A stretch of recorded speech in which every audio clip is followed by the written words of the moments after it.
Some jobs restored at U.S. national parks. 7,700 temporary workers to be hired.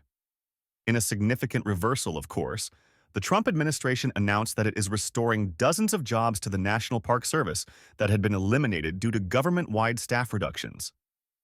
This move comes in response to widespread outrage and criticism over a controversial plan to downsize the agency.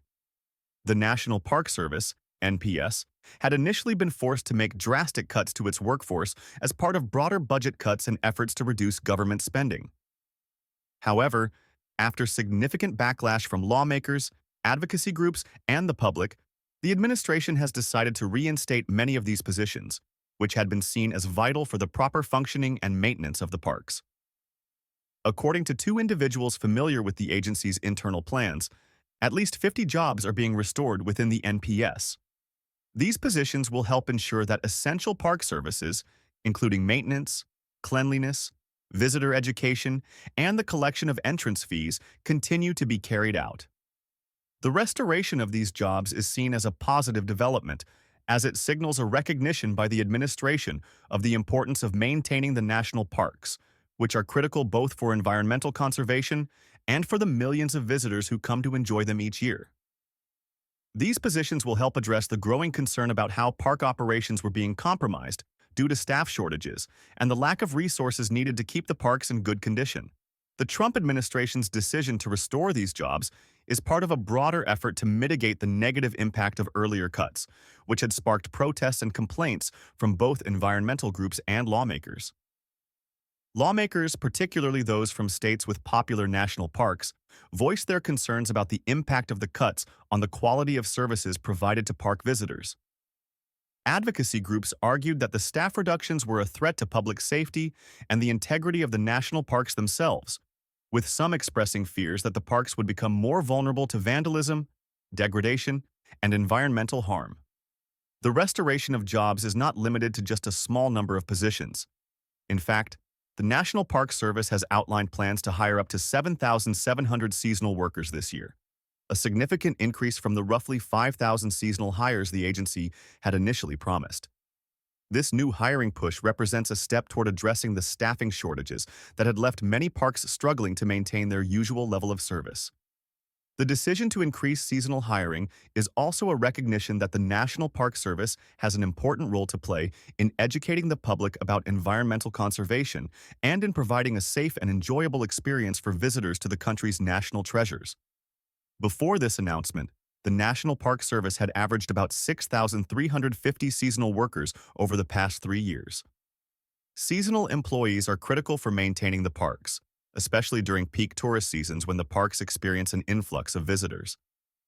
These seasonal workers help with a variety of tasks, including trail maintenance, assisting visitors, running educational programs, and performing other essential services that keep the parks running smoothly.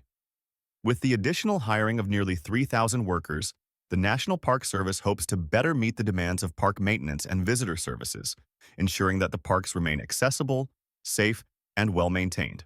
Despite this positive development, the initial layoffs and staff reductions had already caused significant disruptions in park operations. Some national parks, such as the Florissant Fossil Beds National Monument in Colorado, which attracts around 70,000 visitors annually, were forced to reduce their hours of operation. In a statement posted on social media, the monument announced that it would be closing for 2 days a week due to staffing shortages, which made it difficult to keep up with the demands of park management. This move was seen as an unfortunate consequence of the staff reductions, as it directly impacted the ability of the park to serve visitors and offer the full range of services and experiences that the public has come to expect from the national park system. This staffing shortage is not an isolated issue.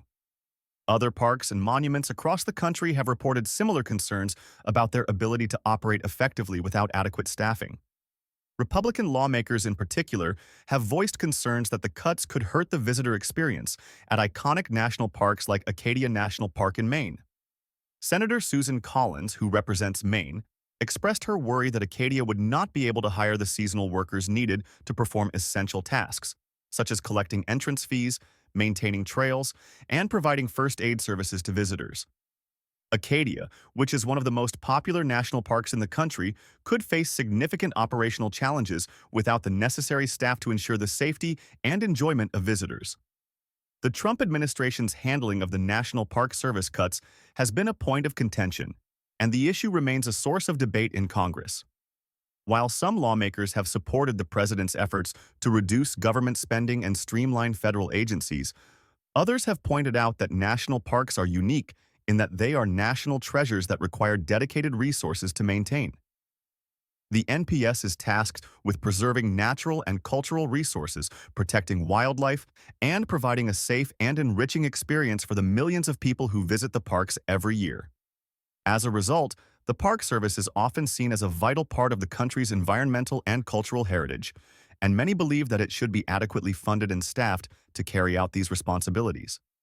The decision to restore some of the jobs lost in the previous cuts is seen as a step in the right direction by those who advocate for stronger protections for national parks. However, there are still concerns about the long-term impact of the Trump administration's approach to managing federal agencies like the NPS. For instance, the fact that Trump has not yet nominated a permanent director for the National Park Service remains a point of contention.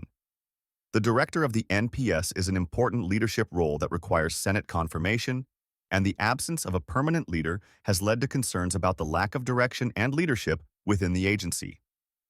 Jessica Bohren, the agency's comptroller, has been serving as the acting director, but the lack of a confirmed director raises questions about the long-term stability and priorities of the National Park Service.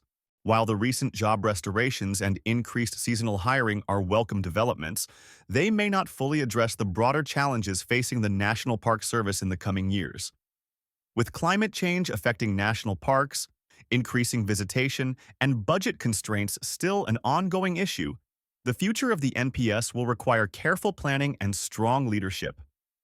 As lawmakers and advocacy groups continue to scrutinize the administration's approach to managing federal agencies, it will be important to ensure that the National Park Service has the resources and staff it needs to preserve America's national parks for future generations. The Trump administration's decision to restore jobs within the National Park Service is a reminder of the ongoing challenges faced by federal agencies tasked with protecting the country's natural resources. While it is a positive step to increase staffing levels and address the concerns raised by critics, there is still much work to be done to ensure that national parks receive the funding and support they need to thrive. As the situation evolves, it will be crucial to continue advocating for the long-term preservation of America's national parks and the well-being of the federal employees who help maintain them.